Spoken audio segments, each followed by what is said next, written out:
Imagine wearing a metal muzzle, not as a disguise, not as protection, but as punishment. A device that was strapped to the head with a rod jammed into the mouth to keep it shut. You are unable to speak.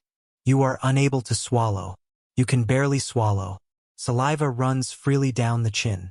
The pain is continuous in your cheeks, in your jaw, and in your pride. This occurred. This was history. Human muzzles were not instruments of fiction or metaphor.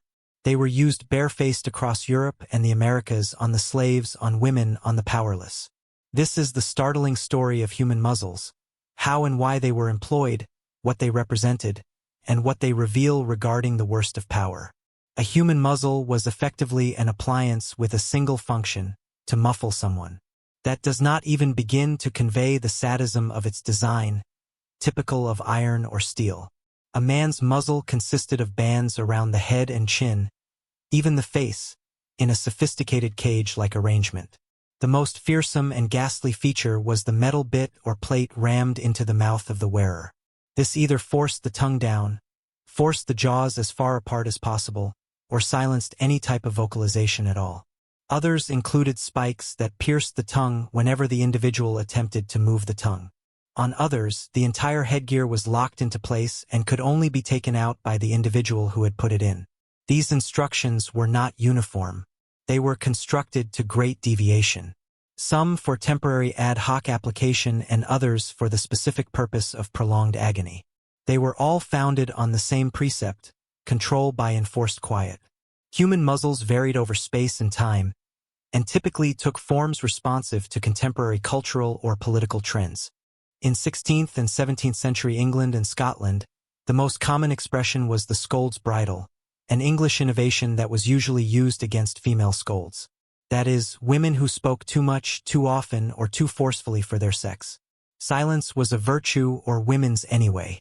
In those societies, such scolds were a disturbance to domestic peace, religious decency, or civic tranquility.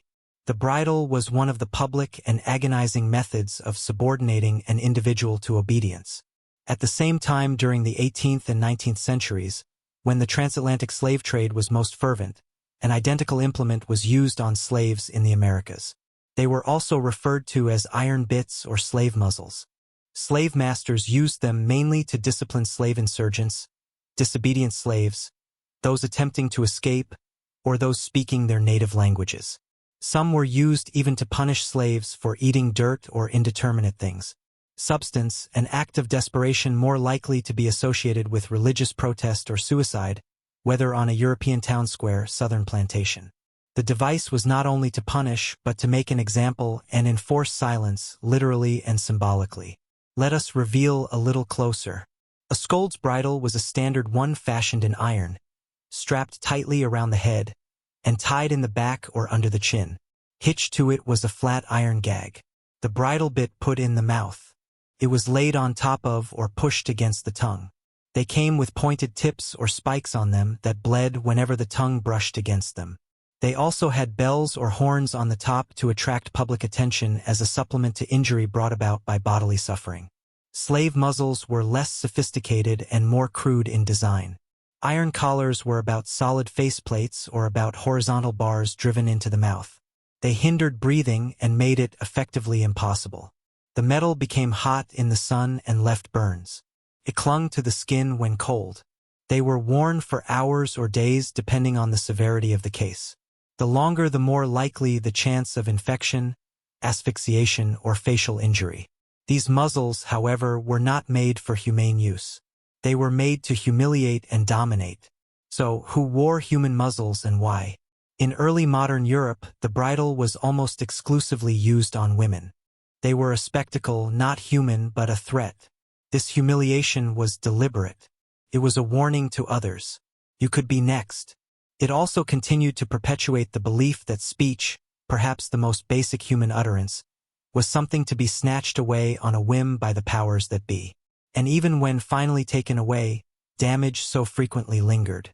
Pain, scarring, and jaw disability were common. But the wounds that cut deeper could not be observed. Shame, fear, silence. Human muzzling is old-fashioned, but its warning holds true now. They remind us of the ways silence has been leveraged as a means of oppression against women, against slaves, against anyone who has ever been deemed disruptive. They remind us how systems of control have always feared one thing above all others: a voice. And those voices continued to ring out.